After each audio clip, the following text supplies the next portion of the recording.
Lesson 1. Are we the first advanced civilization? The Silurian hypothesis is a thought experiment which assesses modern science's ability to detect evidence of a prior advanced civilization, perhaps several million years ago. When I think about the Earth, it is a planet that has been around for 4.5 billion years. The first recorded life on Earth was 3.3 billion years ago. My inner knowing, perhaps subconscious soul, is telling me that history is a myth, and perhaps myths are the true reality. When other mythical creatures, ETs, or even the paranormal is mentioned, attached to it is fear, danger, and blasphemy.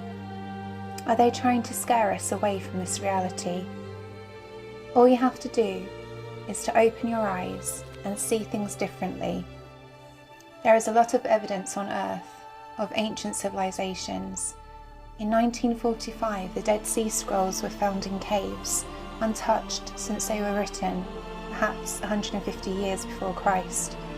If you think about the Bible we know, it was put together when the Romans were in power. They destroyed the Great Library of Alexandria, as most people in power wanted his story to begin from the moment of their reign. So many documents were destroyed, and it was their telling of the story we know today. Well, the edited version. One of the most famous Bible stories was the Great Flood, which was sent by God, or gods, according to much earlier testimony, to destroy humanity for its sins. This is one of humanity's earliest recorded history. From India to ancient Greece, Mesopotamia, and even among North American Indian tribes, there is no shortage of such tales that often enough sound very much alike. Some of these stories truly sound so similar that one could wonder whether all cultures around the planet have experienced such an event. Only after 7000 BC, when the ocean levels finally began stabilizing, human life once more began to return to normal. Coastal sites no longer had to be abandoned for higher ground, at least for the most part, and between 6000 BC and 5000 BC, once more we begin to see signs of humanity activity closer to the sea. Is it a mere coincidence that our recorded history happened to start around this time? Is it true that early humans were too primitive to leave traces of their existence behind? Or the early pages of our history were washed away by the Great Flood of the last ice age? After all, it seems that as soon as the adverse climatic condition receded, it did not take long for humans to thrive once again. In the Dead Sea Scrolls, it tells a different story from the Bible scriptures. The ark's tallness had previously been illegible. However, the new scans show that the correct word was gathered, which explains that the ark's ribs were gathered together at the top in a shape of a pyramid. The panels of the door to the baptistry in Florence illustrate scenes from the Old Testament. One of the panels on the left-hand side, the second one from the top, illustrates the life of Noah. In particular, the period after the Great Flood, when Noah returns to dry land with the help of God.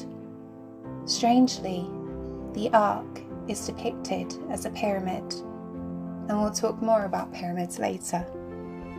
Going back to the Great Flood, when humanity was destroyed for its sins, Plato, who lived 300 to 400 years BC, described it as a powerful and advanced kingdom that sank in a night and a day into the ocean around 9600 BC. It was believed that the civilization of Atlantis reached its peak between 1 million and 900,000 years ago.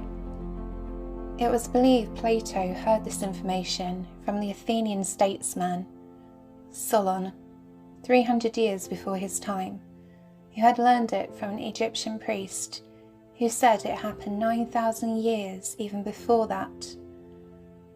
As you can see by this map, which is drawn to locate where Atlantis might have been, It is in the middle of Africa, ancient civilization of Egypt, also South America, Peru, and England, Stonehenge and Avalon. Throughout history, the climate has changed, and now in Antarctica the ice is melting, and what lay beneath the ice is now resurfacing. There are so many tales of the creation of human life, from Adam and Eve to Darwin's theory of evolution to beings from other planets who humans looked up to as gods. I'm not here to teach you religion or the rights and wrongs of our evolution as a whole, but I'm going to now talk about the evidence that is hidden in plain sight. You only need to research into our known ancient civilizations to find that primitive human beings were far from that. Luckily, we have carvings, structures and evidence all over the world of something far greater than our imagination could ever comprehend. At 12,000 years ago, Göbekli Tepe predicted humanity's oldest known civilizations.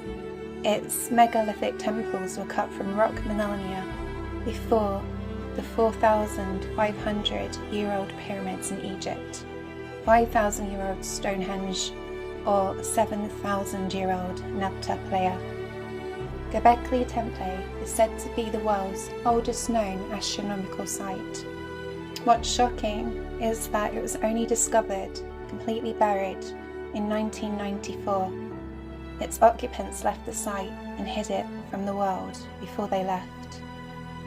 The discovery sent shockwaves through the archaeological community, because at the time Göbekli Tepe was built, humans were only hunters and gatherers. How could they construct such a structure with no domesticated pack animals or metal tools? To build such a structure, Neolithic people would have to gather in large numbers there. The builders of Göbekli Tepe were able to hew and sculpt boulders weighing about 16 tons and transport them over a distance of hundreds of meters without wheeled vehicles or draft animals. Fingerprints of the Gods is a book that proposes, without evidence, that a mysterious ancient culture thought the ability to track the precision of the stars was so important they embedded a series of crucial numbers into great stories to ensure the knowledge was passed through generations. The author calls it a ghostly fingerprint of an advanced scientific knowledge impressed on the oldest myths and traditions on our planet. The author said, "It is spooky and eerie because it appears there's overwhelming evidence that the people who made Göbekli Tepe had a profound knowledge of precession, and it appears that they deliberately sent forward into time in this time capsule a picture of the sky in our age. In the vast city of Korosupe, oldest American city to date, amphitheatres and temples in the shape of pyramids dates back to 5,000 years ago. The same stone smoothness in a temple in the Valley of Giza. Can you imagine the level of masonry required?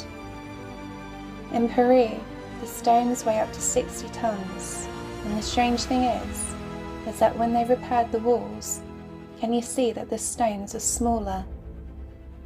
In Pumapunku, the stones were polished by hand to the smoothness within 0.5 of an inch, but a surface is 10 times smoother than a modern flat concrete.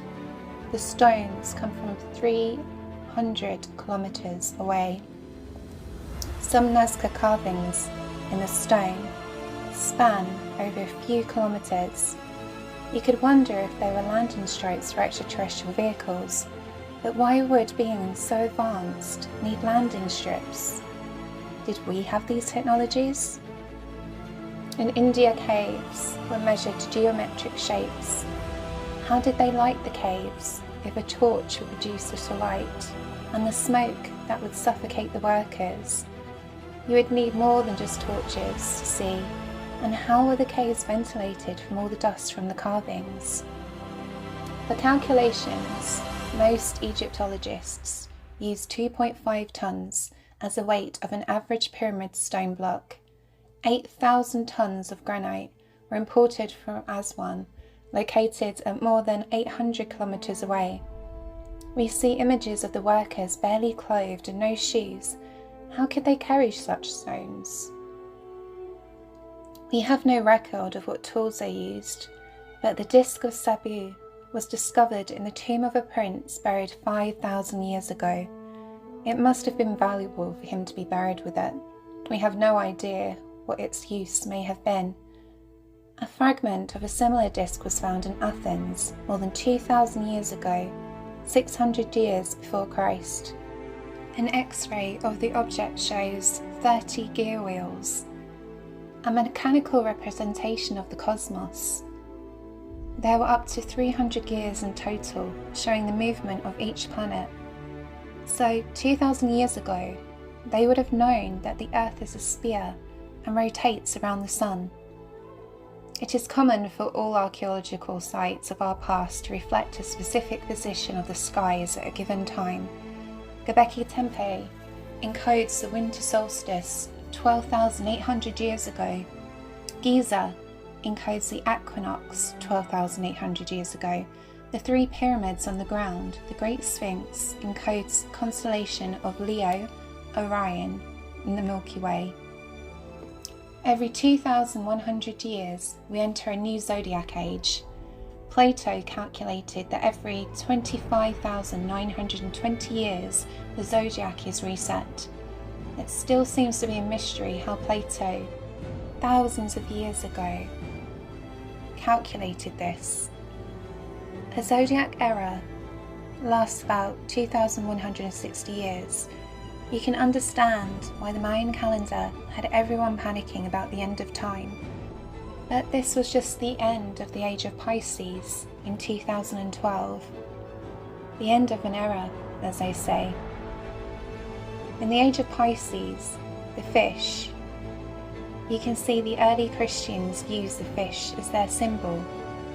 And if you look back to each era, the animal linked to the zodiac is represented in the ancient sites that were built in this time.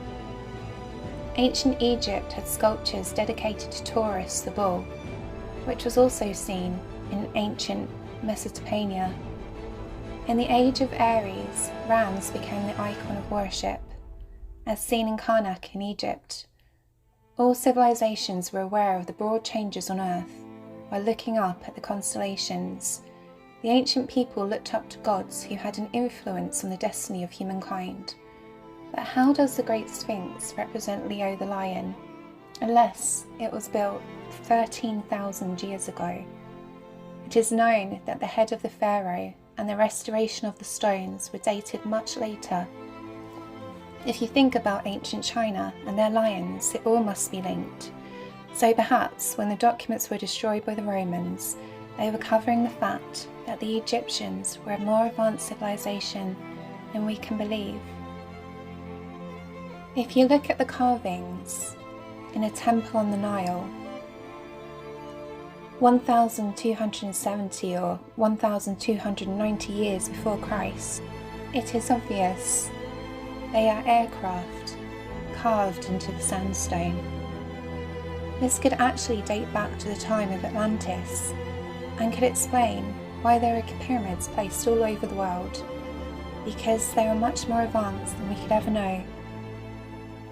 In Barabar, acoustic studies found that caves were built specifically to resonate at specific frequencies. Studies show that the cave vibrates to a frequency of 200 Hz, also 400 Hz, 800 Hz, 1000 Hz, and 1200 Hz. This would mean the builders, 2,300 years ago, made those specific calculations to build the caves for that specific purpose. Shown here is the scale of frequencies. It could be true that we chose to be on Earth right now to create this future for humanity. That is why it is so important to strengthen your gifts, and that is the main reason why I'm here to teach you. Because we are stronger when we are together. We will be the teachers and healers for the new earth, and I will support you so that you can reach your true potential. With all this in mind, I'm going to teach you a little differently than anyone has before. I hope to teach you the truth, so you can all find the way to finally connect with your guides.